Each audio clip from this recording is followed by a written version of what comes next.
Hi வணக்கம் golden grow TV YouTube channel viewers. மறக்காமல் like பண்ணுங்கள், ஷேர் பண்ணுங்கள், கண்டிப்பாக சப்ஸ்கிரைப் பண்ணுங்கள். ஓகேவா? நான் என்னுடைய செல்ஃபோனில் செல்ஃபி மோட் வீடியோவில் தான் எடுத்து இதை நான் வீடியோவாக வெளியிடுறேன். அதனால் கேமரா ஆங்கிளில் இது அங்கே தெரியல இங்கே தெரியலன்னு சில பேர் சொல்கிறாங்க. அதனால் நான் நின்றுட்டு இருக்காமல் அப்படி அமர்ந்து இந்த ப்ரோக்ராமை இந்த குட்டி குட்டியாக இந்த வீடியோவை போட்டோம்னா கொஞ்சம் ரிலாக்ஸாக இருக்கும். உங்களுக்கு சின்ன சின்ன விஷயங்கள் விசிபிளாக தெரியும். அப்படின்றதுனால இன்றைக்கி இந்த வீடியோவில் நான் சேரில் உக்காந்துருக்கேன். ஓகே, அந்த பாட்டுக்கு போகலாம். இந்த பாட்டில் என்ன ஒரு விஷயம்னு சொன்னால், இப்போ கிட்டார் இருக்கு இல்லையா, கிட்டார் உங்களுக்கு எல்லாருக்கும் தெரியும்.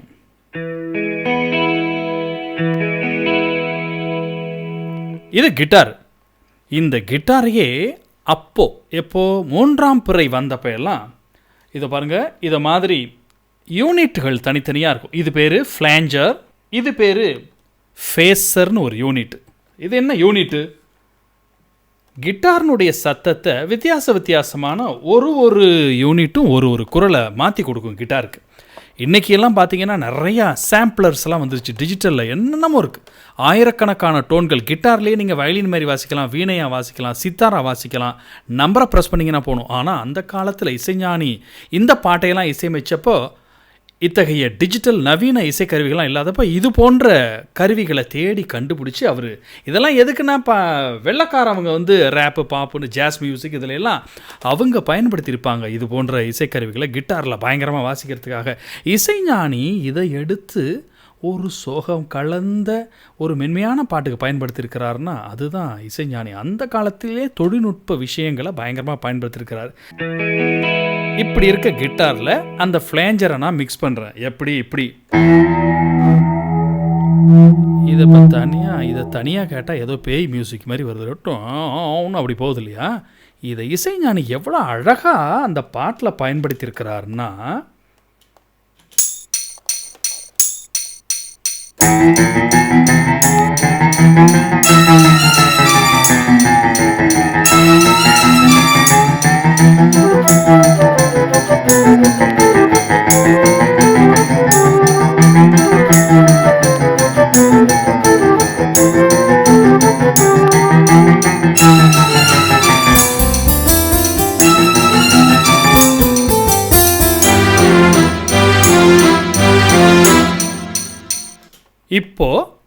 இப்படி இந்த சவுண்டை அவர் பயன்படுத்தியிருக்கிறார். இது இந்த கரெக்டான சத்தம் வரலன்னா இந்த பாட்டு மாதிரியே இருக்காது. ஓகே, இப்போ அடுத்தது அதே பார்த்தீங்கன்னா, இதை ஏன் பச்சையாக ஒன்று காமிச்சிய? இது என்னன்னா, இந்த பாட்டிலையே பூங்காற்று அப்படின்னு ஒரு கேப் இருக்கும், புதிரானது அப்படின்னு ஒரு கேப் இருக்கும். ஆனால் இந்த கேப்பில் எல்லாம் ஒரு கிட்டாரை வித்தியாசமான ஒரு டோன் அவர் கொடுத்துருப்பார். உதாரணத்துக்கு இதுதான் அது. பூங்காற்று புதிரானது புது வாழ்வு. இப்போ இந்த சத்தம் இல்லைன்னு சொன்னால் இந்த பாட்டே ஃபுல்ஃபில் ஆகாது. இசைக்கருவிகள் வாசிக்க தெரிஞ்சவங்க, ஆர்கெஸ்ட்ராக்காரவங்க, இவங்களுக்கெல்லாம் தெரியும். சாதாரணமாக பாட்டை கேட்குறவங்களுக்கு குட்டி குட்டியான இந்த போன்ற விஷயங்களை டச் பண்ணுறதுக்காக தான் இது. ஓகே, இது உங்கள் அபிமான golden grow TV YouTube channel. மறக்காமல் சப்ஸ்கிரைப் பண்ணுங்கள்.